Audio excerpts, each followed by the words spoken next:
আরও মহিলাদের অত্যাচার বাড়বে। সেজন্য আমাদের দাবি যে দোষীদেরকে শাস্তি দেওয়া হবে। দেখিয়েছিলাম এবং মহিলা যে খুন হয়েছে ওনার বাপের বাড়িতেও আমরা গিয়েছিলাম।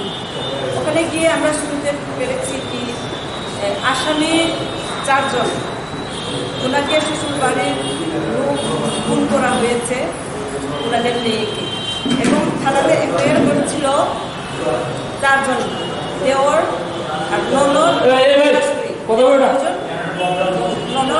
শাশুড়ি।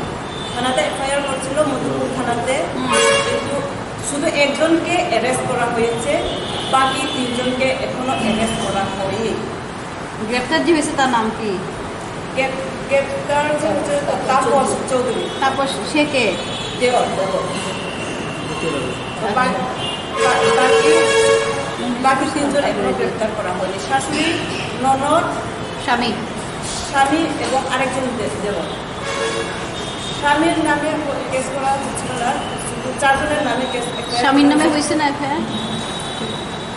শাশুড়ির নামে কেস করা হয়েছে এবং হচ্ছে একজনকে গ্রেপ্তার করা হয়েছে। আসামি 4 জন থেকে 4 জনকে এফআইআর করছিল, বাকি 3 জনকে কেন গ্রেপ্তার করা হয়নি? এখন অবধি বাকি 3 জন গ্রেপ্তার করা হয়নি। আমাদের দাবি দোষীদেরকে এবং যারা খুন করেছে বা দোষীদেরকে গ্রেপ্তার করা হোক। মহিলার বাপের বাড়ি থেকে দাবি আমরা কালকে গিয়েছিলাম, ওনারা চাইছিল কি যে দোষীদের যারা খুন করেছে তাদেরকে ফাঁসি দেওয়া হোক। মহিলার বাড়ির পক্ষে মহিলার মা বাবা ওনাদের দাবি। মহিলার বাড়ি কোথায়? বাপের বাড়ি মধুবন জুরজুরিয়া, আমতলী জুরজুরিয়া, মধুবন।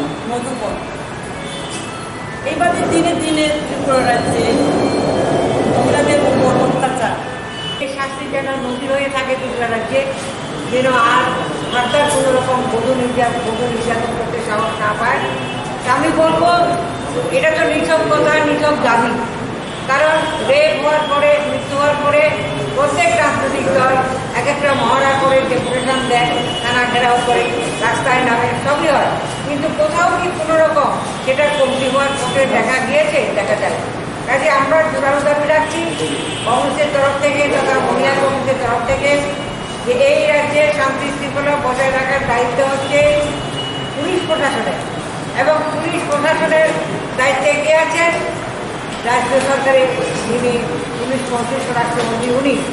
আমরা আজকে ওনাকে বার্তা দিতে চাই, অনতি বিলম্বে এই সমস্ত যে ঘটনা ঘটছে তাদের দোষীদেরকে গ্রেপ্তার করা হোক এবং উপযুক্ত শাস্তির ব্যবস্থা করা হোক।